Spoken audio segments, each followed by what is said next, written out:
Mesdames, Messieurs, chers amis, si je ne suis pas physiquement avec vous ce matin au magasin Carrefour Paris-Auteuil, je tenais au moins à être présent en vidéo et surtout n'en doutez pas, je suis présent en pensée. J'ai plus d'une fois revêtu le gilet orange avec la Banque alimentaire de l'Isère. Je sais quelle est l'importance de cette 37e collecte nationale des banques alimentaires que vous lancez ce matin. Cela fait 37 ans que les banques alimentaires organisent ce rendez-vous solidaire de l'automne auquel nos concitoyens répondent fidèlement et généreusement. Cette collecte, elle est exceptionnelle par son organisation, par son déroulement. Pendant 3 jours, ce sont plus de 9000 points de collecte qui seront tenus par 130 000 bénévoles, lycéens, étudiants, jeunes en service national universel ou en service civique, actifs ou retraités. Tous avec le soutien des partenaires du commerce et de la distribution, et avec la générosité des Français, bien sûr, tous ensemble, ces 130 000 héros du quotidien se donnent pour objectif de collecter autour de 20 millions de repas, soit environ 1/10 des repas distribués chaque année par les banques alimentaires et leurs partenaires. C'est un spectaculaire déploiement de solidarité qui fait honneur à notre société.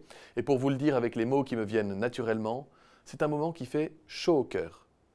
Vous l'aurez compris, c'est très sincèrement que je regrette de ne pas pouvoir endosser ce gilet ce matin avec vous. Je remercie donc votre président Claude Balland pour son invitation et pour son action à la tête de votre fédération. Et à travers lui, je veux saluer l'engagement de tous les bénévoles des 79 banques alimentaires. À vous tous, pour ce que vous faites, pour la première fois cet automne ou pour la 37e année, sincèrement du fond du cœur, merci et bravo. Je salue aussi bien sûr le groupe Carrefour, ses dirigeants qui sont présents avec vous ce matin et tous ses salariés. Je connais l'importance du partenariat qui lie les associations engagées dans la lutte contre la précarité alimentaire et les acteurs du commerce et de la distribution. Et je me réjouis de le voir mis à l'honneur une fois encore ce matin. Ce partenariat donne à voir le rôle indispensable que jouent les acteurs de la société civile, les associations, les entreprises dans notre système français de protection sociale. C'est bien en ma qualité de ministre des Solidarités que je le dis, les acteurs privés de la solidarité que vous représentez sont un allié indispensable pour la puissance publique, l'État, la sécurité sociale et les collectivités territoriales. La France peut s'enorgueillir de politiques sociales parmi les plus protectrices au monde. Et nous avons collectivement montré pendant la crise sanitaire à la fois combien nous y sommes attachés et combien nos mécanismes de solidarité sont efficaces. Mais la lutte contre la pauvreté, le soutien aux personnes précaires, c'est un combat de tous les instants et qui ne doit négliger aucune bonne volonté, aucune énergie, aucune initiative.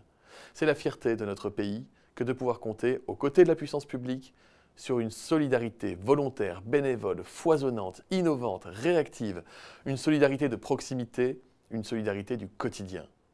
Cette solidarité bien vivante qui est au cœur de notre cohésion sociale, c'est celle du tissu associatif.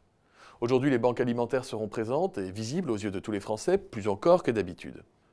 Premier réseau de l'aide alimentaire en France, les banques alimentaires soutiennent 2,1 millions de personnes et elles distribuent 225 millions de repas chaque année dans toute la France par l'intermédiaire de 6000 associations et CCAS partenaires.